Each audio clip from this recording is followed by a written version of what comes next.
Great evening, students. I hope you all are fine. Today we are going to understand our chapter Societal Impacts. So let's start. देखो सबसे पहले हमारे chapter का नाम है societal impacts, तो पहले हम उसका थोड़ा सा मीनिंग समझ लेते हैं. आगे फिर जो मेन टॉपिक्स हैं हम वो करेंगे.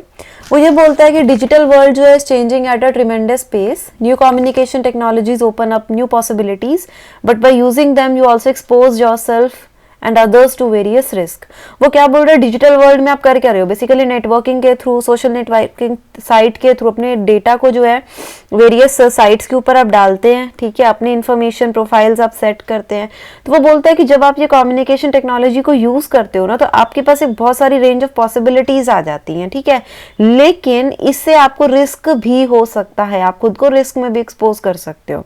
आपका जो डेटा होता है वो यूज हो सकता है या फिर मिस यूज हो सकता है बाय अदर एज वेल. कोई गवर्नमेंट हो सकती है, कोई कंपनी हो सकता है, कोई इंडिविजुअल हो सकता है. हम ये नहीं कह रहे कि इंटेंशनली ही करेंगे, कई बार वो अनइंटेंशनली भी क्या कर सकते हैं, आपके डेटा का मिसयूज कर सकते हैं. ठीक है, आईटी जो है वो एक बहुत ही सेंट्रल रोल प्ले कर रहा है. ठीक है, हर एक सेक्टर के अंदर, चाहे गवर्नमेंट हो चाहे कॉमर्स हो एक्सेट्रा.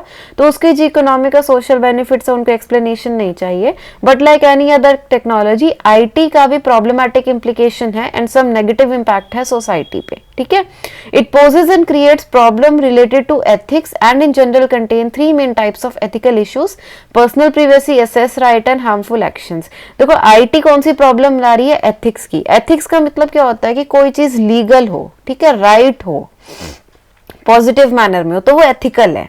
ठीक है, जैसे आपने मान लो कोई बुक मैंने मान लो कोई बुक लिखी, आप उसको मेरे परमिशन के बिना आगे कॉपी करके अपने नेम से सेल कर रहे हैं, तो वो अनएथिकल होगा. ठीक है, तो इस टाइप का काम नहीं करना. किसी ने कुछ अपना एक कुछ भी अपना कुछ बनाया एंड आप उसको यूज कर रहे हैं विदाउट हिज और हर परमिशन, तो वो क्या होगा, आपका अनएथिकल होगा. तो आईटी को जो है एथिक्स का बहुत ज्यादा ध्यान रखना पड़ता है. और सबसे ज्यादा कौन से एथिकल इश्यूज है, पर्सनल प्राइवेसी की आपकी पर्सनल इंफॉर्मेशन को कोई यूज ना कर ले, एसेस राइट की कोई आपकी चीज को आपकी परमिशन के बिना एसेस ना कर ले, एंड हार्मफुल एक्शंस की कोई आपको कुछ किसी तरीके से हार्म ना कर दे.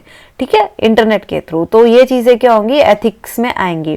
जैसे कंप्यूटर एथिक्स क्या बोलता है कि अगर मान लो हम किसी की इंफॉर्मेशन को कॉपीराइट करते हैं तो वो गलत होगा एथिक्स पॉइंट ऑफ व्यू से. ठीक है, अगर आप किसी की कंप्यूटर सिस्टम से कोई पर्सनल इंफॉर्मेशन को एक्सेस करते हैं तो अगेन वो गलत होगा. कंप्यूटर एथिक्स की टर्म में वो एथिकल नहीं माना जाएगा. अब नेक्स्ट टॉपिक जो हमारा आता है dear, that is digital footprint. तो आप देख सकते हो फुटप्रिंट तो ऐसे होते हैं, मार्क होता है बेसिकली. ठीक है, जहां जहां आप गए हो एक ट्रेल बन जाती है बेसिकली कि आपने ये एरिया पास किया है. उसी ढंग से डिजिटल फुटप्रिंट क्या है कि आपने जो भी वेबसाइट को देखा उसमें क्या क्या देखा, तो वो आपने ट्रेल बना दी, या फिर आपने अपनी कोई इन्फॉर्मेशन अपलोड करी तो वो भी एक ट्रेल बन गई कि आपने ये इन्फॉर्मेशन दे रखी है. तो डिजिटल फुटप्रिंट कुछ ऐसे ही होते हैं. This is the term used to describe trail या traces or footprints that people leave online.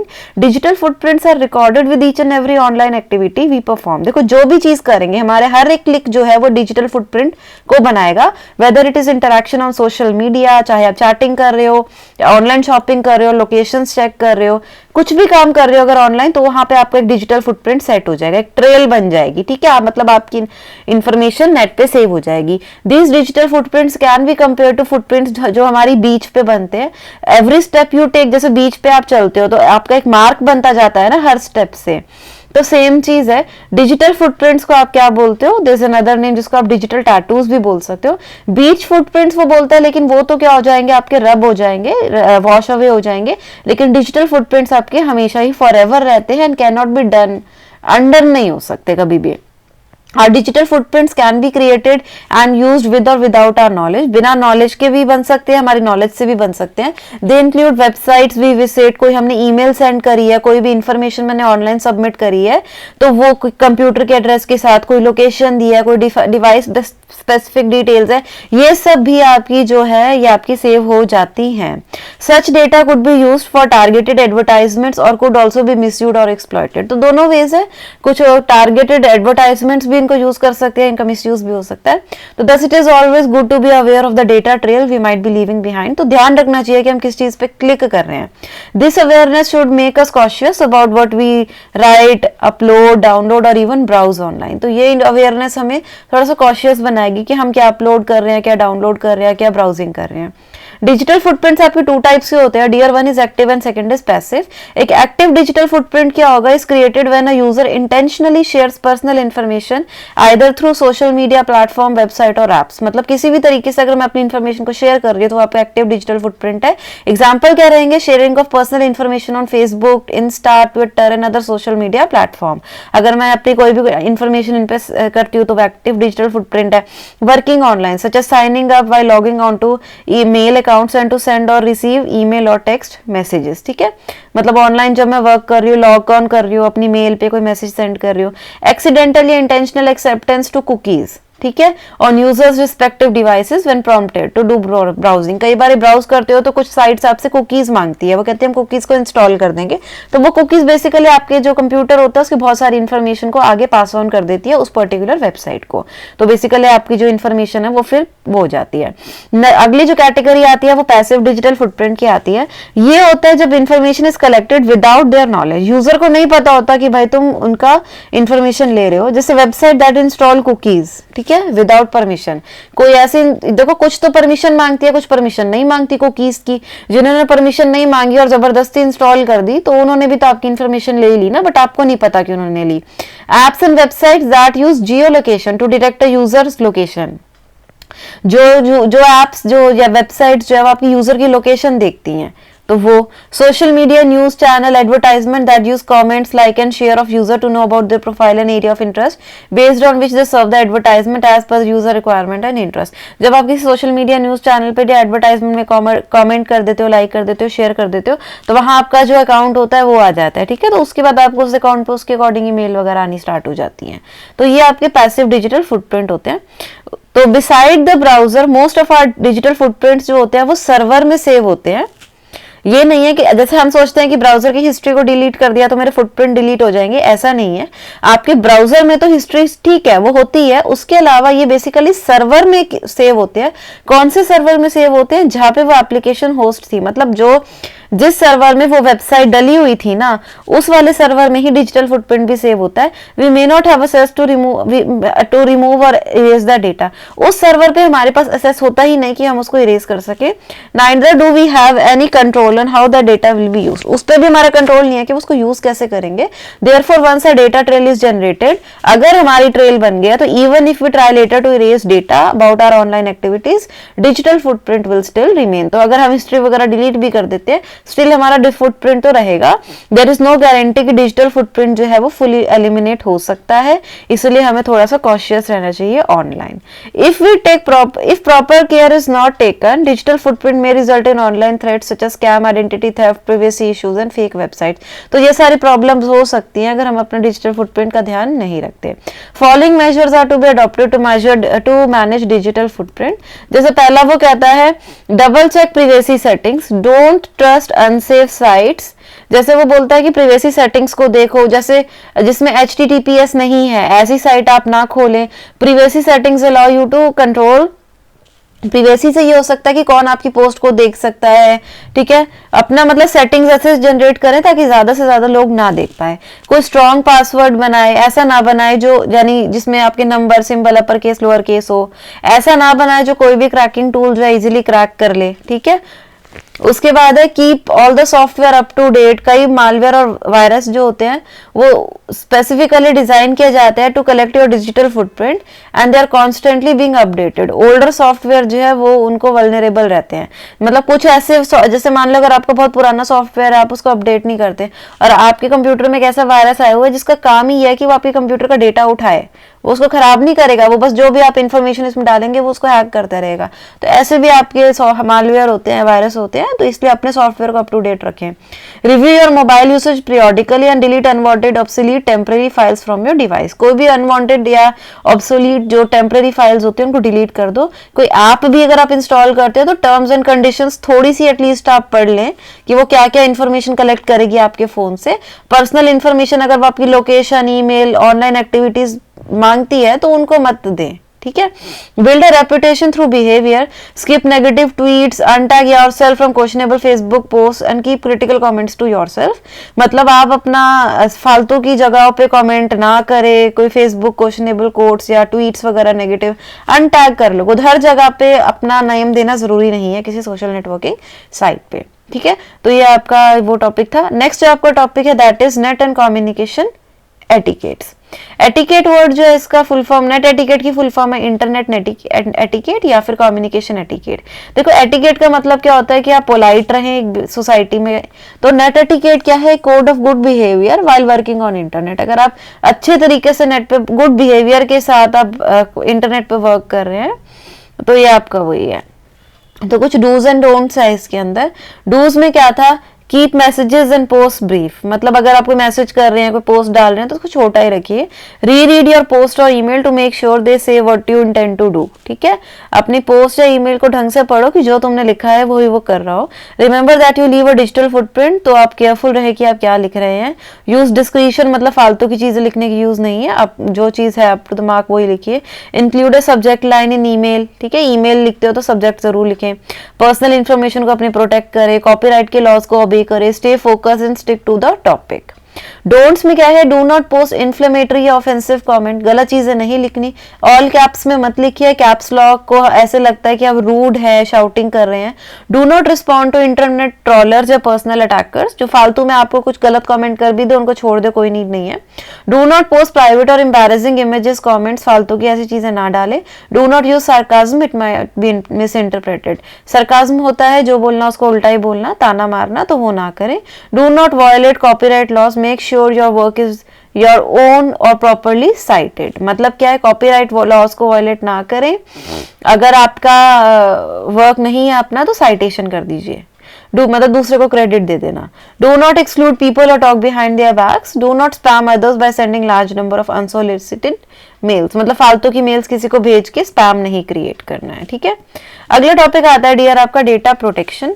Data protection क्या बोलता है, it addresses the practices, safeguards and binding rules put in place to protect your personal information and ensure that it remains in control while working online। तो data protection का काम क्या है कि ये देखना कि आपकी जो पर्सनल इंफॉर्मेशन है ऑनलाइन वो कंट्रोल में रहे। In short, you should be able to decide what information is to be shared, who should have access to it, for long and for what reason, and whether rights to modify some of this information should be given or not, ठीक है। तो वो ये बोलता है कि आपको decide करना है कि इंफॉर्मेशन शेयर होनी चाहिए नहीं होनी चाहिए, किसके पास एक्सेस होना चाहिए, कितनी देर के लिए होना चाहिए, कौन उसको पढ़ सकता है कौन नहीं पढ़ सकता। Data protection secures sensitive data from database to big data, cloud file system and other crucial applications. Basically किसी भी टाइप का डेटा हो उसका काम यह है कि वो सिक्योर करेगा आपके डेटा को। Elements of data that can cause substantial harm, embarrassment, ठीक है, इफ ब्रीच्ड और कॉम्प्रोमाइज्ड और called sensitive data. Sensitive data कौन सा होता है, वो पार्ट किसी डेटा का जिससे कुछ प्रॉब्लम क्रिएट हो सकती है। एग्जांपल्स हो गए जैसे बायोमेट्रिक इंफॉर्मेशन, हेल्थ की इंफॉर्मेशन, किसी की फाइनेंशियल इंफॉर्मेशन, ठीक है, ये सेंसिटिव इंफॉर्मेशन होती है। मतलब अगर इसको हार्म हो गया ना तो आपके लिए बहुत बड़ी प्रॉब्लम हो जाएगी। Privacy of sensitive data can be implemented by encryption, authentication or secure methods to ensure that such data is accessible only to authorized user and is for legitimate purpose। वो बोलता है कि ऐसे सेंसिटिव डेटा का आपको ध्यान भी रखना चाहिए। कैसे रख सकते हैं, एक तरीका है इंक्रिप्शन का, जिसके अंदर आप डेटा को ऐसी फॉर्म में कन्वर्ट कर देते हैं, डिकोडिंग कर देते हैं जो सामने वाले को समझ ही नहीं आती, सिर्फ रिसीवर को पता होता है क्योंकि वो उसकी डिक्रिप्शन कर लेता है। ऑथेंटिकेशन, ऑथेंटिकेशन का मतलब होता है आपका कि कोई जैसे आपने पासवर्ड लगा दिया या कुछ लगा दिया कि पहले आप खुद को चेक करा उसके बाद ये, ठीक है, मतलब सिस्टम जो है आपको पहले सिस्टम को पासवर्ड वगैरह देना पड़ेगा आप ताकि जो ऑथराइज यूजर है यानी जो लेजिटिमेट यूजर था, जिसका जेन्युइनली जिसका काम था, सिर्फ वही उसको यूज कर पाए। One must ensure that there shouldn't be any kind of unprotected data or data breach as it may lead to several issues। जैसे फिजिकल, वो कहते हैं कि आपको ये चीज का ध्यान रखना है कि जो किसी भी टाइप का अनप्रोटेक्टेड डेटा ना हो या डेटा ब्रीच ना हो। डेटा ब्रीच का मतलब होता है कि डेटा के अंदर कुछ ऐसा लूप होल जिससे कोई आपका डेटा जो है वो जो स्टील कर सकता है। तो वो आपको देखना है। अगर ऐसा कुछ होता है तो क्या हो सकता है, आपका डेटा का लॉस हो सकता है, कोई वायरस आ सकता है, कोई वर्म का मतलब होता है रेप्लिकेशन ऑफ डेटा, जबरदस्ती फाइलें बनती जाएंगी जिससे आपका रेप्लिकेट होता जाएगा आपका डेटा, मतलब रिपीटेड डेटा बनता जाएगा, जिससे क्या होगा आपका जो सिस्टम है वो उसका वही भर जाएगी, मेमोरी भर जाएगी, या कोई मलेशियस कोड नहीं आ जाए। टारगेटेड बाय हैकर उसको हैक कर सकते हैं। DDoS, denial, distributed denial of service attack. Denial of service मतलब आप कोई चीज को, कोई वेबसाइट ओपन करना चाहेंगे वो आपको ओपन ही नहीं करने देगा। मनी का भी लॉस हो सकता है। उसके बाद इंटेलेक्चुअल प्रॉपर्टी एट रिस्क, हो सकता है कि आपने कोई इसके अंदर कॉन्फिडेंशियल इंफॉर्मेशन रखी हो, कुछ बनाया हो आपने, तो वो पर्टिकुलर रिपोर्ट या जो भी आपने प्रेजेंटेशन बनाई थी कोई उसको देख ले, कोई उसको चोरी कर ले, तो वो आपको इंटेलेक्चुअल प्रॉपर्टी रिस्क पे आ गया। Thus it is mandatory to protect data. This can be achieved by taking proper and careful measures while working online in the following ways. Through data encryption, ठीक है, through data encryption, not sharing private information such as password, तो आप कैसे कैसे बचा सकते हैं data encryption. Data encryption पे मैंने आपको क्या बोला कि डेटा को हम एक ऐसी फॉर्म में कन्वर्ट कर देते हैं जो सामने वाले को अलावा कोई और समझ नहीं पाता। Not sharing private information, password वगैरह, क्रेडिट कार्ड की क्रेडेंशियल किसी के साथ नहीं आपने शेयर करने हैं। Not over sharing on social media sites using public domain, मतलब ज्यादा सोशल नेटवर्किंग साइट्स पे आप अपना डेटा ना शेयर करें, अपनी इन्फॉर्मेशन ना शेयर करें। Adopting complete security mechanism for protecting against possible threats. Not opening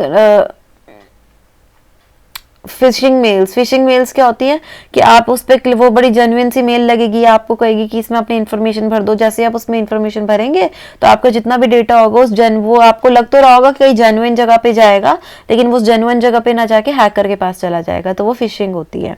being careful about wifi connections, ठीक है, एंड बीइंग अलर्ट टू इम्पर्सनेटर्स, मतलब कोई आपके इम्पर्सनेटर का मतलब होता है कि कोई आपके कंप्यूटर में घुस ना पाए, कोई हैकर आ ना पाए, ठीक है। तो नेक्स्ट टॉपिक आता है आपका इंटेलेक्चुअल प्रॉपर्टी राइट्स। देखो इंटेलेक्ट प्रॉपर्टी का मतलब होता है आपका पोजेशन किसी चीज का, ठीक है, जिसके आपके पास राइट होते हैं। तो उसी टाइप से इंटेलेक्चुअल प्रॉपर्टी क्या होती है, it refers to creation of intellect. Intellect का मतलब माइंड होता है। इसका मतलब है अगर आपने कोई इन्वेंशन बनाई है, कोई सॉफ्टवेयर बनाया है, कोई लिटरेरी वर्क किया है, कोई आर्टिस्टिक वर्क किया है, कोई सिंबल है, कोई नेम है, कोई इमेज है, आपने कुछ भी बनाया है जिसमें आपका दिमाग लगा है, तो वो आपकी इंटेलेक्चुअल प्रॉपर्टी है, क्योंकि आपका ब्रेन यूज हुआ है ना, उसके अंदर माइंड यूज हुआ है, तो इसलिए हम उसको इंटेलेक्चुअल प्रॉपर्टी बोलती है।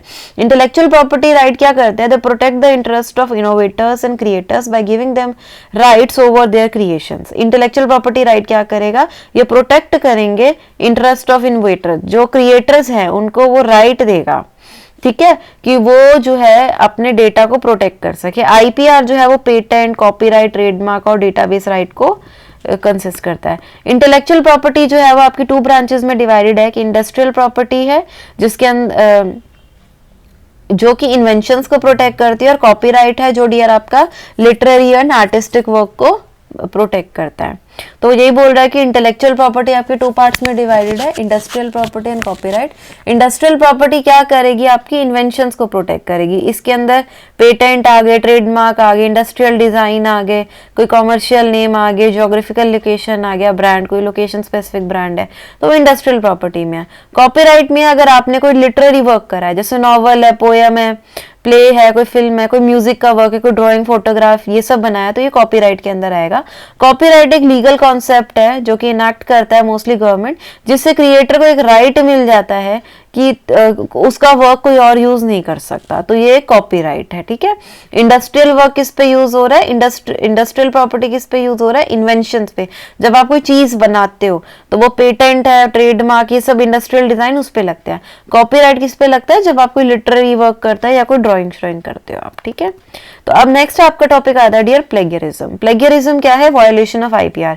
आईपीआर ने क्या किया था, आपको एक राइट दिया था, अगर आप उस राइट का वायोलेशन कर देते हो, आईपीआर में मैंने कुछ क्रिएशन करी तो मुझे एक राइट मिल गया कि मेरी चीज को कोई और यूज नहीं कर सकता, और अगर कोई आईपीआर को वायोलेट करता है तो उसको हम क्या बोल देते हैं, प्लेगियरिज्म। प्लेगियरिज्म में इसका एक बेसिक मीनिंग है स्टीलिंग। तो अगर आप किसी के वर्क को कॉपी करते हो, स्टील करते हो और उसको फिर अपने नेम से पास ऑन कर देते हो, तो वो प्लेगियरिज्म है। मॉरली ये रॉन्ग है क्योंकि ये स्टीलिंग है। It is copying information and not giving credit to the author. Author को अगर आप क्रेडिट नहीं देते तो वो प्लेगियरिज्म माना जाएगा। Copying programs written by other programmers है, claiming that is own own, तो वो भी प्लेगरिज्म ही है। इसको आप चीटिंग, लाइव थेफ्ट या डिसऑनेस्टी कुछ भी बोल सकते हो। प्लेगरिज्म अब आपका एक्सीडेंटल, अनइंटेंशनल है हो सकता है, या फिर डेलिब्रेट और इंटेंशनल हो सकता है। इंटेंशनल प्लेगरिज्म क्या करेगा? It include कॉपिंग someone else's work, cutting and pasting blocks of text or any kind of media from electronic sources without documenting and at the same time publishing it on web without the permission of developers and creators।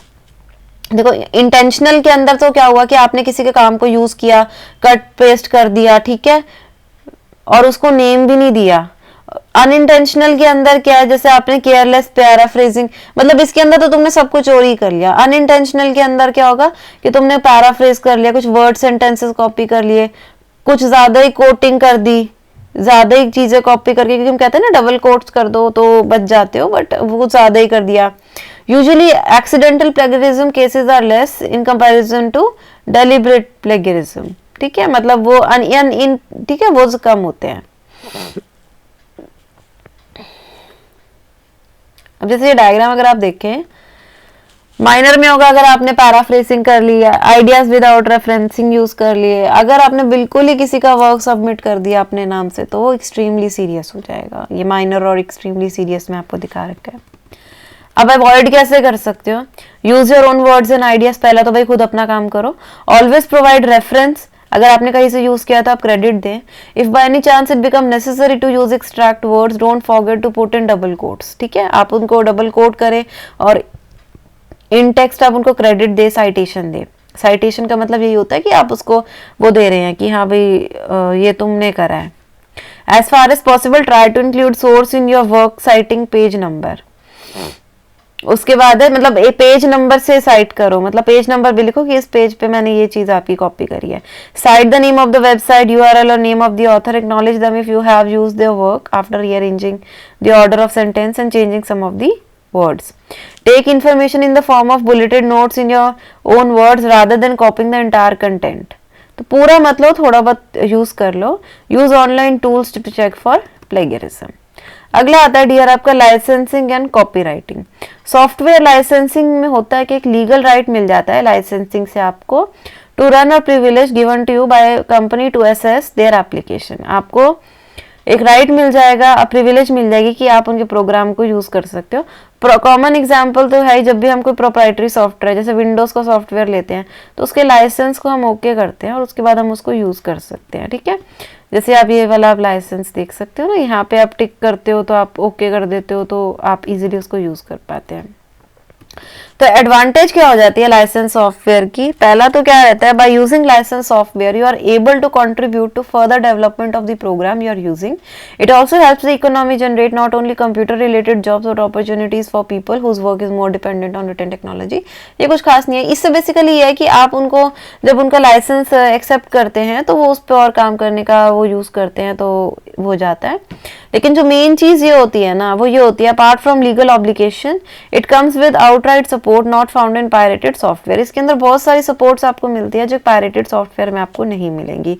दस license जो है it provides rules and guidelines for others to use your work. तो license basically वैसे क्या करते हैं, वो आपको एक रूल्स और गाइडलाइंस देते हैं कि आप कैसे काम कर सकते हैं।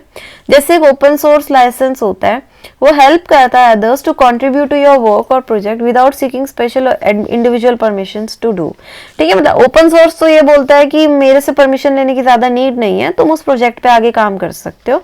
लाइसेंसेस जो है ना डियर, वो आपके बहुत सारे टाइप्स के हैं। एक प्रोप्राइटरी नेचर का होता है, ठीक है, एंड दूसरा होता है free and open source. Proprietary तो कहता है कि तुम यूज तो कर सकते हो मेरी चीज को, लेकिन उसकी ओनरशिप नहीं है, मतलब उसमें तुम कोई चेंजेस नहीं कर सकते। फ्री एंड ओपन सोर्स क्या कहता है कि तुम उसको यूज भी करो और आगे डिस्ट्रीब्यूट भी कर दो। तो प्रोप्राइटरी और उसलिए आगे फिर आपका कॉपी लेफ्ट और परमिसिव में आ जाते हैं। कॉपी लेफ्ट तो वो ये बोलता है सारी फ्रीडम भी आपको मिलेंगी और फिर आपको राइट्स मिल जाएंगे। परमिसिव बोलता है कि तुम उसको यूज भी कर सकते हो और आगे रीडिस्ट्रीब्यूट भी कर सकते हो। just a minute.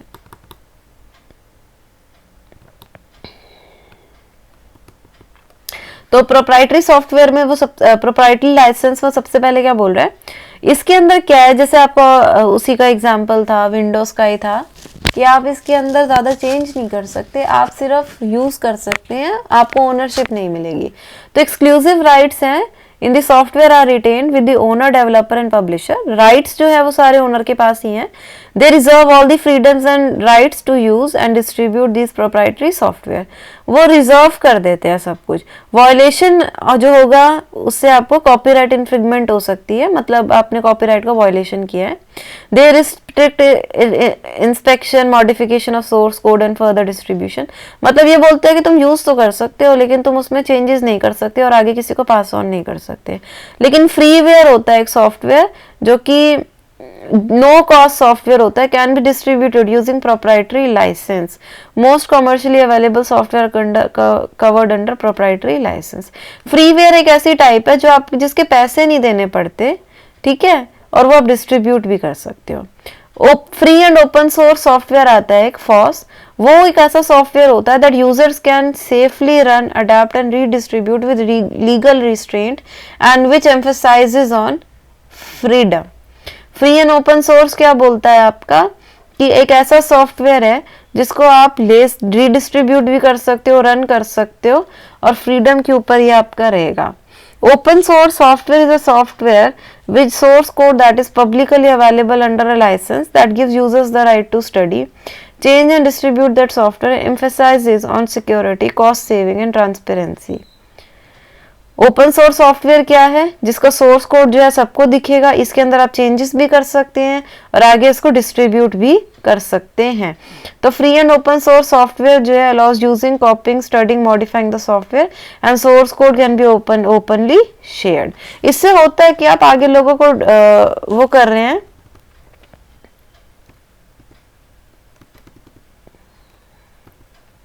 आप लोगों को आगे इनकरेज कर रहे हैं कि वो चेंजेस करें, ठीक है।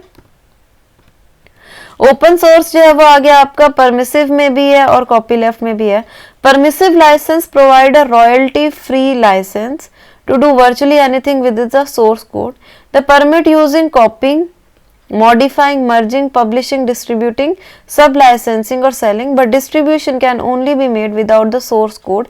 A source code modification can lead to permissive license violation. जैसे आपका W3C है, अपाचे का है, वो क्या बोलते हैं इसके अंदर कि आप कॉपी कर सकते हो, मॉडिफाई कर सकते हो, मर्ज कर सकते हो, पब्लिशिंग, डिस्ट्रीब्यूट सब कुछ कर सकते हो, लेकिन डिस्ट्रीब्यूशन जो है ना सोर्स कोड के साथ नहीं करोगे, ठीक है। मतलब खुद तो तुम मॉडिफिकेशन कर सकते हो सोर्स कोड में, लेकिन आगे उसको तुम डिस्ट्रीब्यूट नहीं कर सकते हो, ठीक है। कॉपी लेफ्ट लाइसेंस क्या बोलता है? Source code has to be provided, also distribution and modification of source code is permitted. आप कोडिंग में चेंज कर सकते हो, जैसे कि आपका GPL है, ये LGPL है, मोजिला पब्लिक लाइसेंस है, ये सारे आपके इस कैटेगरी के आते हैं।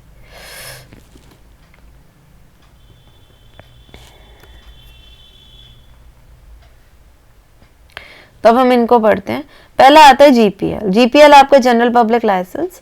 ये क्या क्या बोलता है GPL आपको कि आप कॉपी कर सकते हो सॉफ्टवेयर को। There is no limit to copy the code, you can copy it on your server, अपने क्लाइंट के सर्वर पे लोग मतलब कितनी बार भी इसको कॉपी कर लो, कोई फर्क नहीं पड़ेगा, और वहाँ यूज कर लो सॉफ्टवेयर को।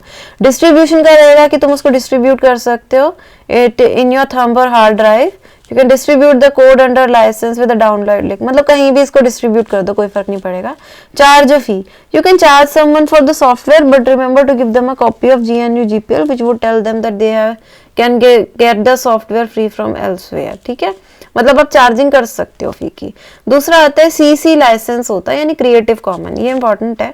क्रिएटिव कॉमन लाइसेंस बेसिकली उन लोगों के लिए होता है जिन्होंने कुछ अपना क्रिएटिव वर्क किया होता है, ताकि उनके लिए होता है। क्रिएटिव वर्क एक्चुअली क्या बोलता है कि ये मना नहीं करता, ये कहता है कि मैं ये लाइसेंस लेके ये कहता है कि भाई मैं दूसरों को ना दे रहा हूँ अपना काम, और वो लोग आराम से आगे इसको दूसरे लोगों को दिखा सकते हैं ताकि उनकी पॉपुलैरिटी बढ़े। CC ये बोलता है जो क्रिएटिव कॉमन है, ये नेगेटिव फॉर्म का नहीं है, ये पॉजिटिव वे में लाइसेंस है जो ये बोलता है कि हाँ मेरा आगे शेयर हो काम, ठीक है। तो इसके अंदर आपका आता है accreditation, author must acknowledge as the creator of the work can then be modified, distributed and copied everywhere. बस ये है ऑथर को एक्नॉलेज जरूर करना है क्योंकि उसको पॉपुलैरिटी गेन करनी है ना, उसके बाद तुम उसके काम को कुछ भी करो। Shared with CC, the work can be modified and distributed but only under CC license. आप उसको मॉडिफाई करके डिस्ट्रीब्यूट कर सकते हो बट लाइसेंस का होना चाहिए।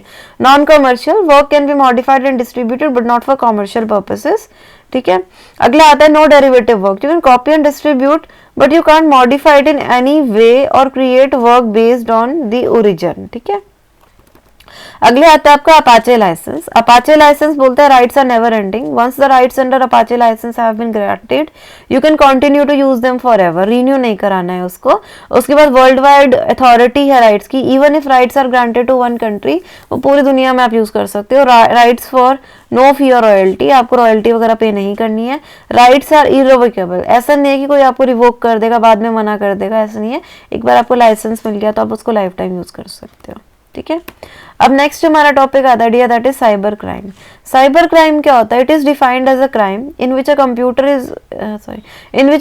Is the object of crime, ठीक है।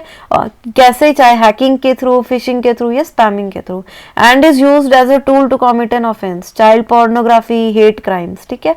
मतलब कंप्यूटर को हमने किसी तरीके से यूज किया है, टूल को यूज किया है और कोई क्राइम हुआ है। साइबर क्रिमिनल्स जो है हमें यूज कंप्यूटर टेक्नोलॉजी टू अब वो क्या कर सकते हैं?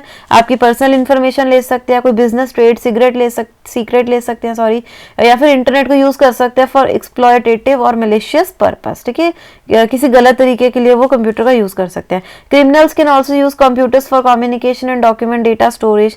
Criminals who perform this illegal activities को हम हैकर्स बोलते हैं। साइबर क्राइम में also be use to may be also referred as a computer crime.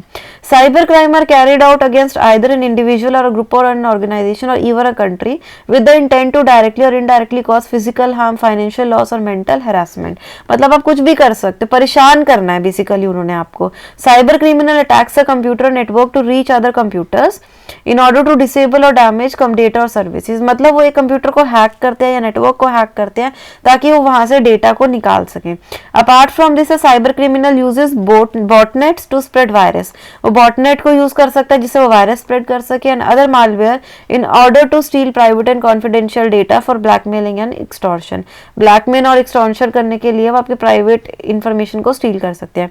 Botnet is a collection of internet connected devices infected by malware that allows hackers to control them.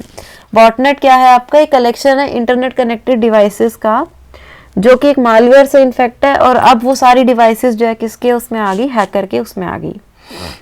तो botnet की help से वो क्या कर पा रहा था? Virus को स्प्रेड कर पा रहा था, और बाद में आपकी वो प्राइवेट इंफॉर्मेशन को भी स्टील कर रहा था और आपको ब्लैकमेल कर सकता है एक्सटॉर्शन मनी के लिए।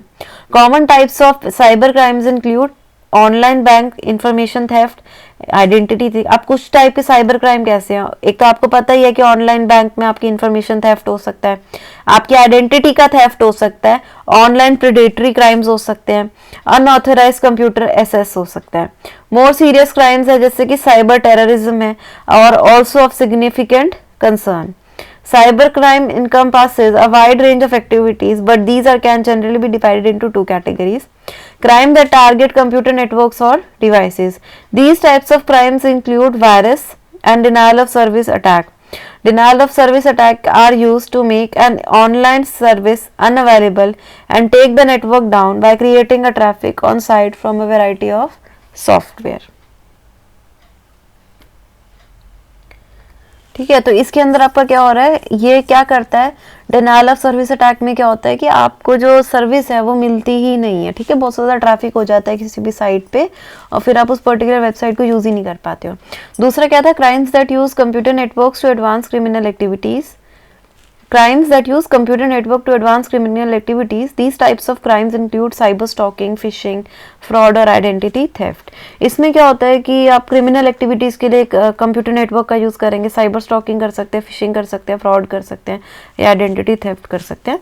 तो हम वन बाय वन पढ़ते हैं। फिशिंग मैंने आपको पहले भी बता दिया है। इसमें आप क्या करते हैं? किसी की भी केस सेंसिटिव इन्फॉर्मेशन, कोई यूज़र नेम होगा, कोई पासवर्ड होगा, कोई क्रेडिट कार्ड डिटेल होगी, बाय मास्कुएडिंग और trustworthy entity in an electronic communication. मतलब आप खुद को एक ट्रस्टवर्दी पार्टी दिखाएंगे और क्या करेंगे? उनकी सारी इन्फॉर्मेशन ले लेंगे उनसे। फिशिंग एक अनलॉफुल एक्टिविटी है जहां फेक वेबसाइट्स को ईमेल जो होता है वो बड़ा ही ऑथेंटिक लगता है, ओरिजिनल लगता है और वो प्रेजेंट करता है यूजर को to fraudulently collect sensitive and personal details. वो आपसे फ्रॉड करके सारी इन्फॉर्मेशन आपकी निकलवा लेगा। The most common phishing method is through email spoofing. Email spoofing के अंदर क्या होता है कि आपको एक फेक मेल आती है या फॉर्ज्ड मेल आती है जिसके अंदर जो यूजर होता है वो प्री अज्यूम कर लेता है कि भाई ये तो ऑथेंटिक है। फिर आप उस मेल को देखते हो, ठीक है, आप उस पर क्लिक करते हो, अपनी आइडेंटिटी, अपने सारी लेजिटिमेट इन्फॉर्मेशन आप दे दोगे, है ना, तो वो उसको क्या करेगा, बाद में उसका मिसयूज कर लेगा। कम्युनिकेशन जो है to be communications purporting to be from social websites, auction sites, banks, online payment processor और IT administrator often used to lure victims। ये जो आपके हैं, कोई ऑनलाइन पेमेंट का प्रोसेसर है, कोई आईटी एडमिनिस्ट्रेटर है, सोशल वेबसाइट्स हैं, यहाँ पे आपको विक्टिम्स मिल जाएंगे। फिशिंग ईमेल्स में contain links to website that distribute malware. इनके अंदर मालवेयर का भी इफेक्ट आ जाता है, मतलब वायरस आ सकता है। द प्रोटेक्टिव मेजर्स आप क्या यूज कर सकते हैं, नेवर ओपन और download file from unsolicited email even from someone you know. किसी से पता है तब भी आपको क्या करना है, आपको मेल ऐसे ओपन नहीं करनी, आप उससे क्रॉस चेक कर लो कि आपने मुझे मेल करी है या नहीं करी है, then open that mail. Keep your operating system updated. Operating system updated रहेगा तो उसके अंदर जो मालवेयर है वो इजीली आ नहीं पाएगा। Use an authentic antivirus program. एक एंटीवायरस प्रोग्राम को यूज करो जो कि बड़ा ही ऑथेंटिक सा हो, ठीक है, ऑथेंटिक मतलब कि वो अच्छे से यूज हो सके, अच्छे से वायरस को डिटेक्ट कर सके। Enable 2 factor authentication wherever possible, मतलब ज़्यादा सिर्फ पासवर्ड पे ना करें, कोई और मेथड भी अप्लाई कर ले चेक उसका। Confirm the authenticity of website prior to entering logging credentials, मतलब अगर आप किसी में अपने डिटेल्स डालना भी चाहते हैं तो पहले देख ले कि वेबसाइट कितनी ऑथेंटिक है, कितनी सही है। लुक फॉर HTTPS बार, जिससे क्या होता है, ये HTTP तो हाइपरटेक्स्ट ट्रांसफर प्रोटोकॉल है, लेकिन ऐसा आपका सिक्योर के लिए होता है कि ये वाला जो है ये सिक्योर रहेगा और डेटा जो है इनक्रिप्टेड रहेगा। इनक्रिप्शन का मतलब क्या था, एक ऐसी फॉर्म में जिसका डेटा आपको जिसका जो डिकोड इनकोड हो जाता है और किसी को थर्ड पार्टी को वो डेटा समझ में नहीं आता है। अगला आता है आपका हैकिंग। हैकिंग क्या है, एक प्रोसेस है of gaining unauthorised access to a computer device और a group of computer systems for some illicit purpose. Hacking में आप क्या कर रहे हो, आप गेन कर रहे हो अनऑथराइज्ड एक्सेस, एक डिवाइस का आपको एक्सेस मिल गया और आप उसको इलिसिट पर्पस मतलब गलत काम के लिए यूज करेंगे। This is done through cracking of password and codes which gives access to the systems. ये आप क्रैकिंग पासवर्ड्स और कोड्स की हेल्प से करते हैं। The difference between hacker and cracker क्या होता है, क्रैकर जो है सिक्योरिटी सिस्टम को ब्रेक करेगा, हैकर को मोर इंटेलिजेंट माना गया एंड हाईली स्किल्ड है who likes to explore computer system. मतलब हैकर को तो बस हम इतना नेगेटिव सेंस में नहीं लेते हैं, लेकिन क्रैकर जो होता है उसको हम ये मान के चलते हैं कि उसका काम ही है कि वो आपके सिस्टम में ब्रेक करेगा। टाइप्स ऑफ हैकर क्या होते हैं आपके, ब्लैक हैट हैकर हैं और वाइट हैट हैकर है। जो ब्लैक हैट हैकर है उनको हम क्रैकर्स बोलते हैं। उनकी कंप्यूटेशन स्किल्स अच्छी होती हैं, लेकिन उनका जो रीसॉर्टिंग टू मैलिशियस या डिस्ट्रक्टिव एक्टिविटीज काम वो गलत ही करते हैं। They use their knowledge and skill for own personal gains, ठीक है, मतलब उनको दूसरों से कोई मतलब नहीं है, दूसरों का वो लॉस कर सकते हैं।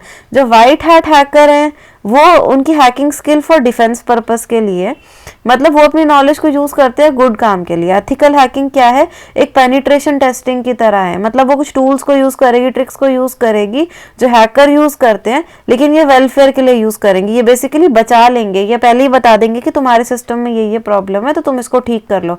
तो एथिकल हैकिंग तो लीगल है। ग्रे हैट हैकर कौन से होते हैं, जो दोनों ही टाइप से वर्क कर सकते हैं, offensively and defensively. This behaviour can not be predicted, कभी कभी तो वो अच्छा कर देंगे, कभी कभी वो अपना पर्सनल गेन भी कर सकते हैं। हैकिंग को कैसे प्रिवेंट करें, download software from authorised websites only. Scan जो है सारे हार्ड ड्राइव्स को स्कैन कर लीजिए। स्ट्रॉन्ग पासवर्ड रखिए अपना। Never share your login information. Do not click open random email attachment, कोई भी फालतू के अटैचमेंट को क्लिक ना करें, ठीक है। अगला टॉपिक है हमारा साइबर बुलिंग। साइबर बुलिंग क्या है, it is the attack upon an individual और group through the use of electronic means such as instant message. देखो साइबर बुलिंग क्या है, ये एक अटैक है, किसके ऊपर है, देखो बुलिंग का मतलब ये तो अटैक ही होता है ना, जब कोई आपको ज्यादा परेशान करता है फालतू में, तो साइबर बुलिंग भी वही है कि ये एक अटैक है किसी एक इंडिविजुअल पे या ग्रुप पे इलेक्ट्रॉनिक मीन्स के थ्रू, कोई मैसेजेस के थ्रू, कोई सोशल मीडिया के थ्रू, कोई ऑनलाइन प्लेटफॉर्म के थ्रू। अगर कोई आपको अब्यूज करता है, कोई ओवर पार करता है, कोई इंटिमिडेट करता है, तो वो following acts are considered as cyber bullying. Posting any kind of humiliating content about the victim. अगर विक्टिम के लिए आप कुछ गलत बात लिख रहे हैं तो गलत वो आपका साइबर बुलिंग है। हैकिंग टू विक्टिम्स अकाउंट, किसी के अकाउंट को हैक कर लिया, सेंडिंग और posting vulgar messages, threatening to commit acts of violence, stalking करना किसी की, थ्रेट्स ऑफ चाइल्ड पोर्नोग्राफी, तो ये सब आपका यही है। Cyber bullying differs from in person bullying, more difficult to recognize. Bullying conducted via text or online medium can more easily go unnoticed. More relentless. Cyberbullying doesn't end at school and can reach the child's house. ठीक है? More enduring. It leaves a proper trail that can follow both the bully and victim for years. मतलब problem क्या है कि cyber bullying अगर होती है ना, तो वो कहाँ कहाँ तक जाएगी, वो सिर्फ स्कूल में ख़त्म नहीं होती और कितने सालों तक वो चल सकती है। ठीक है, तो उसका थोड़ा ज़्यादा ध्यान रखना पड़ता है। इन पर्सन मतलब पर्सनल बुलिंग से ज़्यादा खतरनाक है आपकी साइबर बुलिंग। डिफरेंट टाइप्स इसकी कौन कौन सी हैं? डॉक्सिंग होती है, यानी publishing revealing personal details about an individual online for the purpose of defaming या ह्यूमिलिएटिंग और हरासिंग द विक्टिम। अगर आप किसी को ह्यूमिलिएट करना चाहते हो तो उसको डॉक्सिंग बोलते हैं। हरासमेंट का मतलब होता है अगर आप किसी को थ्रेटन कर रहे हो, कोई गलत ऑनलाइन मैसेज भेज रहे हो, ठीक है, और उस पर्सन को हार्म करना चाहते हो, तो वो हरासमेंट है। इम्पर्सोनेशन का मतलब क्या होता है? आपने फेक अकाउंट बनाया और गेन कर लिया किसी का person social media account and posing things to damage the victim's reputation. उसकी रेपुटेशन को खराब करने के लिए आप उसके अकाउंट से कुछ काम कर रहे हैं, तो वो इम्पर्सोनेशन है। साइबर स्टॉकिंग का मतलब क्या है कि आप किसी पर्सन की एक्टिविटी को सारा टाइम मॉनिटर करते हैं, ट्रैक करते हैं और फिर आप उसको यूज करते हैं, स्टॉक करते हैं और उसको डिफेम करने के लिए, तो वो साइबर स्टॉकिंग है। How to prevent cyber bullying? Cyber bullying के लिए आप be aware of child's online activities, ठीक है। Watch for the following signs, refusal to allow to see what they are doing online, ठीक है। आप इन चीज़ों का भी ध्यान रख सकते हैं कि अगर आप बच्चा आपको नहीं दिखा रहा है कि वो ऑनलाइन क्या कर रहा है, अगर वो आपसे डिस्कस नहीं कर रहा है कि वो क्या कर रहा है। सडन अनएक्सप्लेन्ड इंक्रीज और डिक्रीज इन ऑनलाइन एक्टिविटी, ठीक है, अगर एकदम से उसने छोड़ दिया है ऑनलाइन, या डीएक्टिवेटिंग सोशल मीडिया अकाउंट, उसने अपने अकाउंट ही बंद कर दिया, इमोशनल रिस्पॉन्सेज देने लग गया है एकदम से, ठीक है। Adult should also teach children to recognize and aware the signs of cyber bullying themselves. उनको भी बताना चाहिए कि ऐसे ऐसे हो तो साइबर बुलिंग है और उसके अगेंस्ट उनको स्टैंड लेना चाहिए। अगला आता है cyber law and information technology act 2000। Cyber law क्या है? एक पार्ट है लीगल सिस्टम का, क्योंकि जो डील करता है साइबर स्पेस के साथ, इंटरनेट के साथ एंड लीगल इश्यूज के साथ। ये ब्रॉड एरिया को कवर करता है, जैसे freedom of expression, access to and utilization of internet and online security और ऑनलाइन प्रिवेसी। इसको आप लॉ ऑफ वेब भी बोलते हो, ठीक है। मतलब ये आपको ऑनलाइन अगर आपको लॉ चाहिए कुछ, तो साइबर लॉ है। इसकी इंपॉर्टेंस क्या है? ये बहुत इंपॉर्टेंट रोल प्ले करता है in the approach to technology.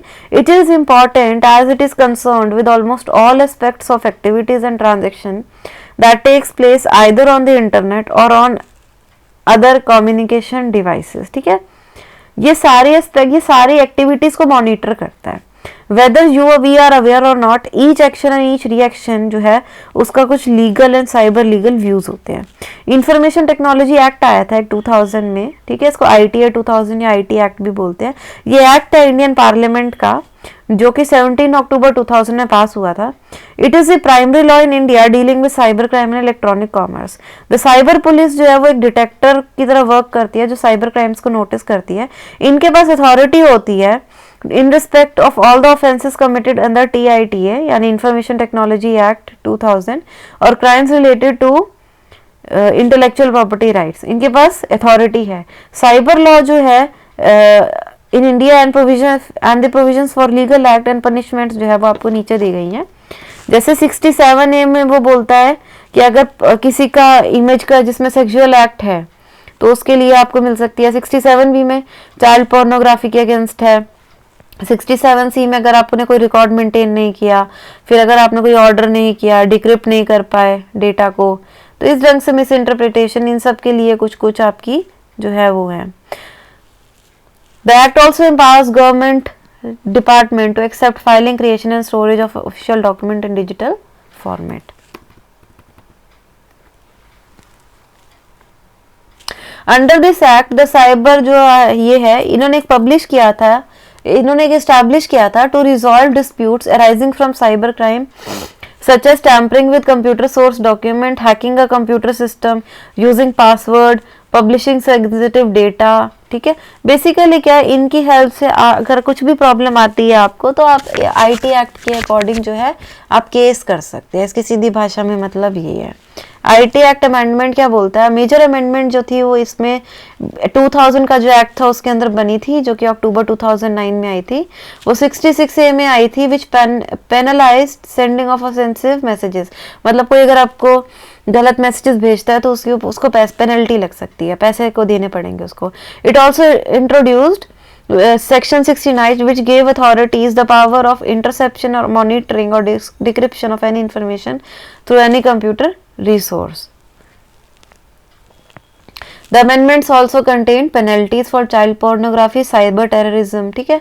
अगर कुछ ऐसा गलत करते हैं तो आपको पेनल्टी लगती है। तो आईटी एक्ट जो है बेसिकली वो आपको प्रिवेंट करता है, अगर कुछ भी आपकी साइबर स्टॉकिंग या कुछ भी गलत हुआ है आपके साथ नेट पे तो आप फिर फाइल कर सकते हैं अपनी कंप्लेन। अब नेक्स्ट जो टॉपिक आता है डियर, वो आता है आपका ई वेस्ट मैनेजमेंट का। Whenever an electronic device completes its working life or becomes non-usable due to technological advancement or becomes non-functional, it is not used anymore and comes under the category of e-waste, ठीक है। मतलब जब वो use नहीं हो रही है तो वो e-waste में आ गई। As the technology is changing fast, more and more electronic devices are becoming non-functional and turning into e-waste। पुरानी टेक्नोलॉजी को हम यूज करना बंद कर देते हैं, नई ले आते हैं तो वो ई वेस्ट बन रही है ना। तो managing such non functional electronic devices को आप ई वेस्ट मैनेजमेंट बोलते हो। All the electronic waste is made up of deadly chemical. जितने भी इलेक्ट्रॉनिक वेस्ट है ना उसमें केमिकल यूज हो रखे हैं और वो डेडली है, जैसे लेड है, कैडमियम है, बेरिलियम है, मरकरी है, ब्रोमिनेटेड फ्लेम रिटार्डेंट्स है। Disposing of gadgets end devices improperly, अगर आप इनको डिस्पोज कर देते हो, इम्प्रॉपरली डिस्पोज करते हो तो चांसेस जो है आपके डेंजरस ऑफ सॉइल कंटेमिनेट हो सकता है, एयर कंटेमिनेट हो सकती है, ठीक है, वाटर बॉडीज में ये लीच हो सकते हैं। तो ये अच्छा, इधर आप देख लीजिए कौन कौन से आपकी टाइप्स ऑफ ई वेस्ट हो सकते हैं। कुछ स्कैनर, कोई भी डिवाइस है, टीवी हो गया, सेलफोन हो गया, मॉनिटर, लैपटॉप, ठीक है, माउस, कीबोर्ड, ये सब आपकी ई वेस्ट में आते हैं अगर आप इनको यूज नहीं करते हो। When e-waste is deposited in a landfill, it tends to leach when water passes through it, picking up trace elements। वो बोलता है कि मान लो आपको थोड़ा सा केमिकल पानी में चला गया, नहीं सॉरी, आपने उसको क्या किया, लैंडफिल में डाल दिया, और जब उसमें से पानी पास करेगा तो उसने कुछ एलिमेंट्स ले लिए उसमें। अब ये क्या होगा, यानी आपका लैंडफिल से आपने अगर उसको दबाया भी था तो वहां से अब वो ग्राउंड वाटर में चला जाएगा, टॉक्सिक लेवल हाई हो जाएगा जो आपके ड्रिंकिंग वाटर में जाएगा। तो वो यही बोल रहा है कि किसी ना किसी वे से अगर आप उसको ठीक से मैनेज नहीं करते हो तो वो आपकी एयर के अंदर, वाटर के अंदर इधर जा सकता है और उससे आगे आप ही को प्रॉब्लम होगी, ठीक है। तो ई वेस्ट के पहले वो हजार्ड बताएगा। जैसे अगर इन्वायरमेंट की बात करें तो एयर पॉल्यूशन हो जाएगा, जो लैंडफिल है उसमें बहुत सारे मेटल आ जाएंगे, ग्राउंड वाटर में पॉल्यूशन हो जाएगा, जो सॉइल है उसका एसिडिफिकेशन हो जाएगा, मतलब सॉइल एसिड हो जाएगा। ज्यादा एसिड वाला ऑयल सॉइल है तो उसमें फिर आपकी जो प्लांटेशन है वो नहीं हो सकती। ह्यूमन हेल्थ पे तो देखो बहुत ज्यादा डैमेज है, अगर ये एलिमेंट्स हमारी बॉडी में जाते हैं तो लंग कैंसर हो सकता है, डीएनए का डैमेज हो सकता है, अस्थमा हो सकता है, क्रोनिक ब्रेन डैमेज हो सकता है, हार्ट को डैमेज हो सकता है, स्प्लीन को, लिवर को। तो despite having eco friendly approach, recycling जो है वो usually leads to overseas shipping and dumping the gadgets in pits। Recycling में वो कहता है डंपिंग ही हो जाती है। तो world still some recycling companies जो है ship e waste to third world countries. A lot of children in such countries earn their livelihood by scavenging gold, iron, silver from which is very harmful for their health। कई बार वो क्या कर देते हैं, वो जो थर्ड वर्ल्ड कंट्रीज होते हैं उनको दे देते हैं, फिर वो उनमें से कहते हैं कि इनमें से आयरन निकालो, सिल्वर निकालो, कॉपर निकालो, और वो उनकी हेल्थ के लिए भी खराब है। तो countries that are used as dumping grounds usually have high rate of cyber crime as the salvaged hard drives can give criminal direct access to your personal files and information। अब होता क्या कि उन कंट्रीज के पास तुम्हारी hard disk है और phones है, तो वो जब उसमें से उनको रिट्रीव करते हैं तो उनको अगर वहां से इंफॉर्मेशन मिल जाए तो फिर वो उसको क्रिमिनल एक्टिविटीज के लिए यूज भी कर सकते हैं। तो कुछ इको फ्रेंडली वेस्ट तरीके हैं जिनसे आप अपने इनको इलेक्ट्रॉनिकली वो हैंडल कर सकते हैं।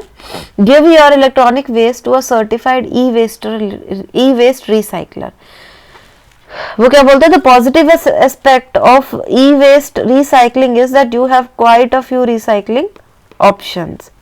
You need to find an e-waste recycler which is officially certified by BAN यानी Basel Action Network, बैन एक नॉन प्रॉफिट ऑर्गेनाइजेशन है जो रिसाइकलिंग कंपनीज की, जिसका काम ही ई वेस्ट की रिसाइकलिंग है एक सेफ और रिस्पॉन्सिबल वे में। ऑल मेंबर्स जो है उन्होंने एक प्लेज बना रखा है रिस्पॉन्सिबल रिसाइकलिंग का। So working alongside a certified recycler means कि आपको अपने ना ही उसकी पॉल्यूशन की प्रॉब्लम रहेगी और ना ही आपकी पर्सनल डिटेल्स जो है वो किसी हैकर के पास आगे जाएंगी। तो precautions to be taken before donating or recycling your electronics, आप अपग्रेड कर लीजिए अपने कंप्यूटर को उसको रिप्लेस करने की बजाय। फॉर्मेट, आप सारी इंफॉर्मेशन को फॉर्मेट कर दो and take out batteries before getting rid of them, gadget में से बैटरीज वगैरह निकाल दो। Sell off your outdated technology as one man's junk is another man's treasure. तो वो बोलता है कि आप इसको सेल कर सकते हो, आपका पुराना है फोन आप उसको सेल कर दे। तो this can be applied to helping get off, इससे आपकी ओल्ड डिवाइस भी हट गई और वो उसको आगे यूज कर रहा है तो ई वेस्ट में भी आया भी नहीं। तो you can tap into online sites जैसे कि ईबे है ये, तो इससे ये क्या हो सकता है, आप अपनी मनी भी मिल जाएगी और आप अपनी डिवाइस को भी आगे दे देंगे। डोनेटिंग योर आउटडेटेड टेक्नोलॉजी, आप आगे डोनेट कर दो किसी एनजीओ वगैरह में, है ना।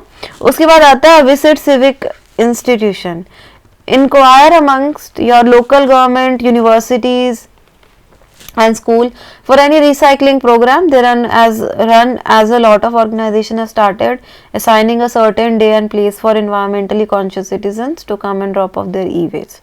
Other है give back to your electronic companies or leave at drop off points. A lot of electronic companies tends to have an exchange policy whereby they take back your old gadget when they buy the latest version, sometimes offering you a discount on your new purchase.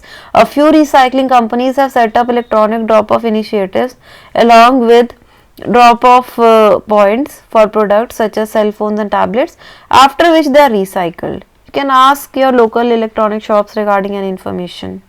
तो इसमें यही बोल रहा है, कई बार ना वो same ही company बोलती है कि आप अपना पुरानी चीज देके नई चीज ले लीजिए, तो अब वो वाला ऑफर है बेसिकली इसका meaning. Safe guard both the environment and your sensitive information. Electronics जो एक इंपॉर्टेंट पार्ट्स है बट इसकी एक जो फ्लिप साइड है वो ई वेस्ट है। So make sure to format your electronic device before disposing them off in a proper manner, ठीक है। अब आता है अगर health concerns related to over use of technology. Technology जो है उसका एक लार्ज इंपैक्ट आता है आपकी मेंटल और फिजिकल हेल्थ पे। Being overly connected can cause psychological issues such as distraction, narcissism, expectation of instant gratification and even depression. Besides affecting users mental health, use of technology जो है negative repercussions भी दे सकता है physical health पे, vision पे, hearing loss पे, नेक strain पे। तो हम उसको थोड़ा सा पढ़ लेते हैं। पहला आता है फिजिकल प्रॉब्लम्स, इसमें पहला आता है repetitive strain injury. The pain exists even when resting and as a result it becomes very difficult to accomplish even easy and ordinary task. ज़्यादा स्ट्रेन हो जाता है जब आप एक ही काम बार बार करते हो ना, तो रिपीटेटिव स्ट्रेन इंजरी हो जाती है। रिपीटेडली आप एक ही मान लो फिंगर को दबा रहे हो, ठीक है, तो उससे आपका नॉर्मल काम भी फिर आपको पेन रहने लग जाता है। फिर आता है carpal tunnel syndrome. This is an illness caused by injury that occurs due to force on median nerve found in the wrist. Wrist के अंदर जो नर्व होती है जब उस पे पेन होता है उस पे इलनेस हो जाती है। इससे क्या होगा, टिंगलिंग इन हैंड्स होगी, फिंगर्स होगी, लेथार्जी होगी, रिस्ट में आपको, आर्म्स में पेन होगी, शोल्डर में भी हो सकती है, ठीक है। अगला आता है computer vision syndrome. Experts believe that people blink their eyes more frequently while using computer than they do otherwise and that this can cause various eye and vision related problem, ठीक है। रेडिएशन में क्या है, जो computer screen है वो radiation produce करता है, तो इससे आपको हेडेक्स वगैरह आ सकते हैं, इनअटेंटिवनेस हो सकती है, स्लीपिंग डिसऑर्डर हो सकता है आपको, डिक्रीज जो ब्लू लाइट आती है ना उससे स्लीपिंग डिसऑर्डर होता है, डिक्रीज इन प्रोडक्टिविटी हो सकती है, अटेंशन एंड लॉस, अटेंशन भी खत्म हुई, स्ट्रेस भी होगा, ओवर यूज ऑफ कीबोर्ड, मान लो चाहे आपने टच बेस टच स्क्रीन ले रखा हो, फिजिकल ले रखा हो, अगर वो ठीक से अलाइंड नहीं है एर्गोनॉमिकली, तो एर्गोनॉमिकली मतलब होता है एक तरीका बता रखा है, इसके अंदर रूल्स होते हैं कि कीबोर्ड को इस तरीके से रखना है, ऐसे बैठना है, ऐसे यूज करना है। अगर आप वो चीजें नहीं करते तो आपके रिस्ट में, फिंगर्स में आपको बहुत देर तक पेन रह सकता है। उसके बाद आते हैं psychological disorder, fear of technology हो सकता है, कंप्यूटर की एंजाइटी हो सकती है, इंटरनेट की आपको एडिक्शन हो जाती है, जैसे ईगो सर्फिंग एक इलनेस है of regularly searching for one's own name on the web and checking what information is available on the internet. मतलब खुद की सर्च करना कि मैंने कोई पोस्ट डाली तो कितने लोगों ने लाइक किया, किया, कमेंट किया, तो उनको एडिक्शन ही हो जाती है। Pornography, the word is derived from pornography and information, describes the state of trying to soothe hunger for information on internet। मतलब कईयों को होता है कि मैं इंटरनेट पढ़ते रहे, मतलब तो ज़्यादा ही इंफॉर्मेशन अगर उनको निकालनी है वो सारा टाइम नेट ही देखते रहते हैं, तो उनको एडिक्शन हो जाती है। ब्लॉग की streaking, a desire to spread information online that shouldn't be known to everybody. YouTube narcissism, constantly uploading one's own videos in order to introduce and make themselves known to others. Google की stalking, trying to get information about all one's relatives and acquaintances on the web. Photo lurking, looking at the photo albums of others. फिर है Wikipedia holism, contributing to encyclopedia, Wikipedia, sending someone's own writing and revising the present text. तो ये सब में पता basically हो क्या रहा है, आपको एडिक्शन ही हो रही है। However these health concerns can be address to some extent, और इनके आप ध्यान भी रख सकते हैं। पोस्चर वगैरह का आप अपना ध्यान रखिए। Ergonomics basically branch of science है जो यही बताती है कि आपने वर्क प्लेस पे कैसे फर्नीचर को रखना है, किस इक्विपमेंट को कैसे यूज करना है। एर्गोनॉमिक्स जो है स्ट्रेन का आपका बेसिकली रिड्यूस करती है, फटीग को मतलब थकान को रिड्यूस करेगी, इंजरीज को रिड्यूस करेगी। बैड पोस्चर जो होता है, जो बैक एक होती है, नेक में पेन होता है, शोल्डर पेन होता है, उन सबको आपको बचाएगी। ठीक है, बट यही है कि नेसेसरी प्रिकॉशंस आपको लेने चाहिए इंटरनेट की यूसेज से। बेसिकली ये चैप्टर आपको ये बता रहा है कि आपने टेक्नोलॉजी का यूज तो करना है और उसके बिना हम रह नहीं सकते, लेकिन आपको अपनी हेल्थ वगैरह और एथिक्स इन सबको फॉलो करना चाहिए, and then it's all good. तो क्लास आई होप आपको ये चैप्टर समझ में आया होगा। Thank you.